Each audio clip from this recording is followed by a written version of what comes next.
So Bernie Sanders has been campaigning all around the country, really working hard, outworking all the other candidates. And that's not to say that the other candidates aren't working hard. Many of them are. Well, Joe Biden isn't, but that's on purpose. And it's actually smart strategy on his part because nobody likes him when they hear him talk more and more and more. But Bernie is just on another level. The dude is, and I think he probably likes it. It seems to me like he feeds off this stuff. He feeds off going to all these different states and doing rallies and focusing on the issues.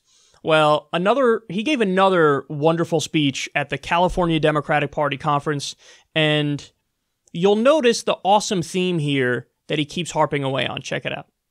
We have got to make it clear that when the future of the planet is at stake, there is no middle ground.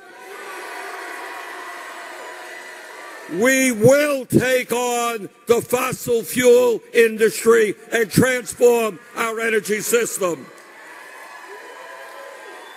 We have got to make it clear that when this country drifts toward oligarchy, there is no middle ground. Large, profitable corporations like Amazon will pay their fair share of taxes. When it comes to health care, there is no middle ground. Health care is a human right, not a privilege. And we will guarantee health care to all of our people through a Medicare for all single-payer system.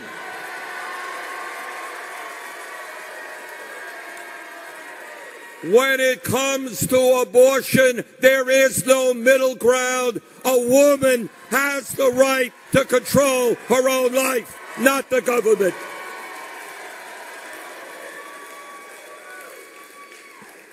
When it comes to prescription drugs, no middle ground. We're going to take on the pharmaceutical industry, cut prescription drug prices in half.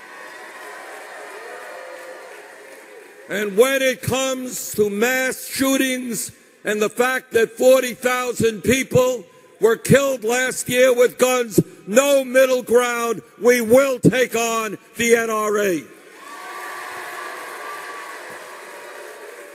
And when it comes to criminal justice reform and immigration reform, no middle ground. We will take on the prison industrial complex. We will take on racism at the border.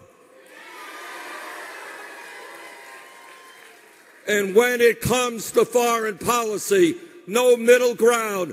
We will finally put an end to a bloated military budget and end endless wars. That's not even the whole segment. He kept coming back to it. No middle ground. There's no middle ground on this. There's no middle ground on this. There's no middle ground on this. And he kept ringing off issues. Now, I even have some slight disagreements with some of those issues where he says, there's no middle ground on this. But that's irrelevant.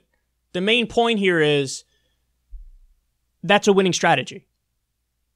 Because what you're doing is you're drawing a line in the sand. And you're saying, no, this is a new era. And in this new era, we actually have people on the left that believe in stuff. And they're going to fight for stuff. And they're not going to compromise away on something as crucial as climate change. Like, what do you mean? What do you mean? What's the middle ground? The middle ground is, we don't do enough and we still end up going extinct down the road and we end up destroying coastal cities because sea levels rise and we end up having another refugee crisis because people have to flee certain areas and we end up having wars over water, which is one of the things that's predicted from scientists as a result of the impact of climate change. We have people emptying out of the Middle East because it becomes too hot for human beings to live. So there are no, like on the issue of healthcare, for example, what do you mean? Middle ground. What does that mean? What do you mean a middle ground? Any middle ground effectively would mean we're still going to have some people who are not covered, don't have insurance. And therefore, as a result of that, there will be people who still die because they don't get health care.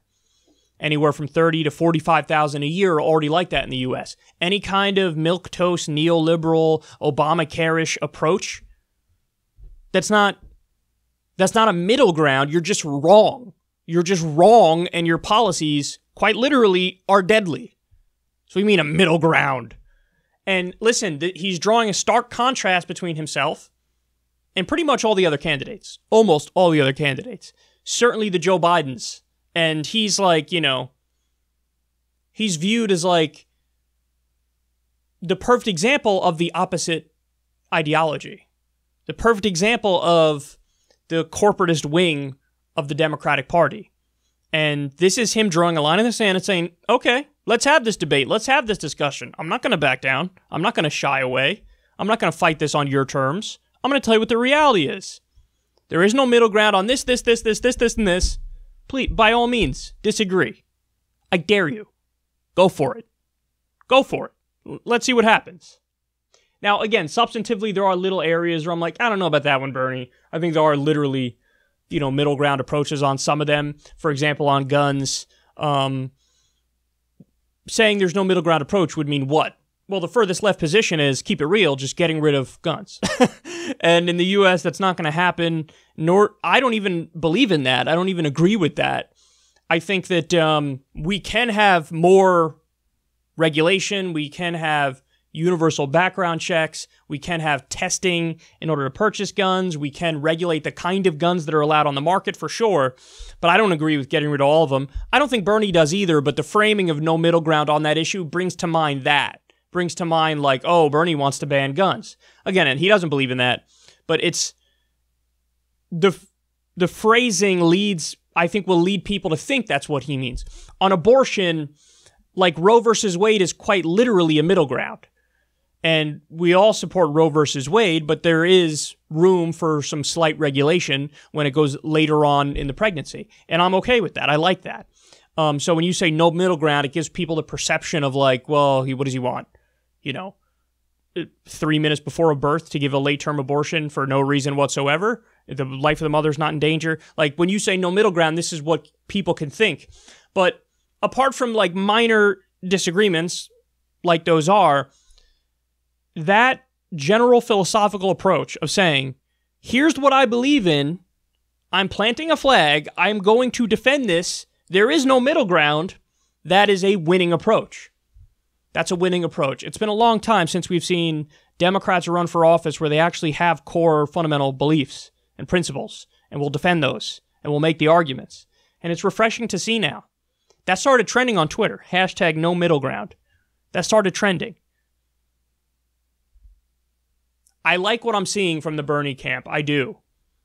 There's, between the move on thing where they picked endless wars, stopping endless wars as the one big idea he wanted to push. That's great. That's wonderful. That's popular. The idea of hashtag no middle ground, especially in the Trump era where they keep shifting the Overton window further and further to the right and then demanding the Democrats meet them halfway. And the Democrats do. I mean, look at what happened with NSA spying. As they scream about how Trump's like a Russian asset and a Manchurian candidate, Democrats literally voted to give Trump more spying powers. What the fuck? Nancy Pelosi and Chuck Schumer on Syria said they agree with Trump when Trump was bombing Syria. What the fuck? So what do people want in this era? They don't want oh yes, let's hold hands and sing Kumbaya, and I like my stapler, and I'm going to be on your side, and let's do more of what Republicans want to do so we can say that we compromised. That sounds wonderful. What they want is, hey, you know what? Go fuck yourself. How about that? How about that? Here's what I believe in. You want to compromise? Great. Meet me on these issues. And that's what Bernie did on Yemen, for example. It was him and Ro Khanna and a few others. They got together with Mike Lee on the other side, I think Rand Paul. And what did they work on? They worked on, let's stop aiding a genocide. Let's stop arming Saudi Arabia. And that's the kind of compromise that people like, is the kind of compromise that actually has positive ends. So it wasn't Democrats compromising to go against what their values are supposed to be. It was Democrats compromising on their terms and saying, this is a left issue. A left issue is ending wars. So if people on the right want to end wars, wonderful. Then we can work together. But if you want me to work with the Republicans to do more outsourcing deals, no. You want me to work with Republicans to deregulate Wall Street more, no. You want me to work with Republicans to do more war, no. No middle ground on that, bitch. But if you want me to work with the Republicans to, I don't know, decriminalize marijuana, great, wonderful, because it's on our terms. So this is what comes to mind when he says no middle ground. The idea is I'm in control here. I'm steering the ship. I'm going to set the agenda. That's going to be my job as president. I'm going to do that. And you don't have to worry about me doing the fundamental opposite of what you voted me in to do because of some vague notion of bipartisanship and compromise. Depends what the fuck is in the compromise. Isn't that the most obvious thing ever? Like, what do you mean? Of course it depends what's in the compromise. Compromise and bipartisanship in and of itself is not good. It's not inherently good. It's not inherently bad. It depends what the fuck is in the compromise. So this is Bernie saying, yeah, no middle ground. I have an agenda. I have an ideology. I have a philosophy. By the way, the overwhelming majority of the American people are behind me. So, and I'm not gonna bend on that. I'm not gonna compromise on that. I'm not here for a middle ground. I'm here to impose my will, which is the will of the American people.